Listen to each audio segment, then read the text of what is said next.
સુરતમાં ભારે વરસાદનું જોર હવે ઘટ્યું હોવા છતાં ઉપરવાસમાં સતત વરસી રહેલા વરસાદના કારણે ખાડીપુરનો ખતરો યથાવત છે। શહેરની અનેક ખાડીઓ ભયજનક સપાટીથી ઉપર વહી રહી છે, જેના કારણે નીચાણવાળા વિસ્તારોમાં ફરી પાણી ઘૂસી ગયા છે। સારોલી, પર્વતગામ, પાંડેસરા, સણિયા હેમાદ સહિતના વિસ્તારોમાં જનજીવન પ્રભાવિત થયું છે। સુરતમાં ભારે વરસાદ બાદ ખાડીપુરની પરિસ્થિતિ બીજી વખત સર્જાઈ છે। ઉપરવાસમાં સતત વરસાદને કારણે શહેરની બે મુખ્ય ખાડીઓ ભયજનક સપાટીથી ઉપર વહી રહી છે, જેના કારણે અનેક નીચાણવાળા વિસ્તારોમાં પાણી ફરી વળ્યા। કુંભારિયા ખાડી ઓવરફ્લો થતા ભરત કેન્સર હોસ્પિટલ આસપાસ પાણી ભરાઈ ગયું છે, જ્યારે ખાડીનું પાણી મુખ્ય રસ્તા ઉપર ફરી વળતા રસ્તો નદીમાં ફેરવાઈ ગયો છે અને વાહન ચાલકોને ભારે મુશ્કેલીનો સામનો કરવો પડી રહ્યો છે। બીજી તરફ સારોલી ગામમાં પણ ખાડીનું પાણી ઘૂસી જતા સારોલી પોલીસ સ્ટેશન પાણીમાં ગરકાવ થયું છે। પોલીસ સ્ટેશન તરફ જવાના માર્ગ ઉપરથી 7 ફૂટ જેટલું પાણી ભરાઈ જતા રસ્તો બંધ કરવો પડ્યો છે, જ્યારે પોલીસ સ્ટેશનની આસપાસ પણ 5 થી 6 ફૂટ જેટલા પાણી ભરાયા છે। ખાડી ઓવરફ્લો થતા સારોલી ગામ બહાર જવાનો માર્ગ પણ બંધ થઈ ગયો છે।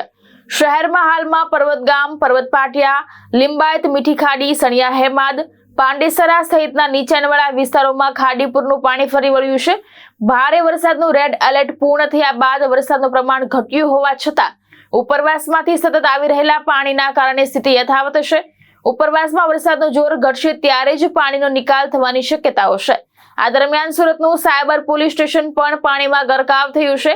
પોલીસ મથકની બહાર ગોઠણસમાં પાણી ભરાઈ જતા આવન જાવનમાં મુશ્કેલી સર્જાય છે।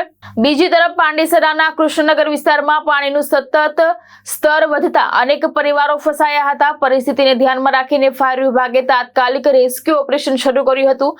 રેસ્ક્યુ બોટની મદદથી મહિલાઓ અને બાળકો સહિત કુલ 10 લોકોને સુરક્ષિત રીતે બહાર કાઢી સલામત સ્થળે ખસેડવામાં આવ્યા હતા।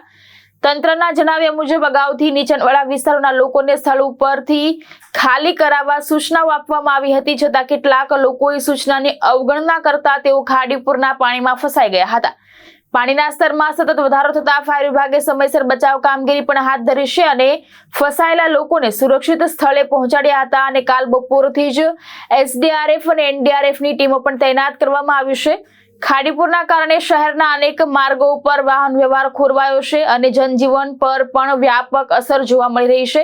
એ વચ્ચે સુરતની સિટી બસો અને BRTS બસોને પણ ડાયવર્ટ કરવામાં આવી છે, તો કેટલાક રૂટ સંપૂર્ણપણે બંધ કરવામાં આવ્યા છે।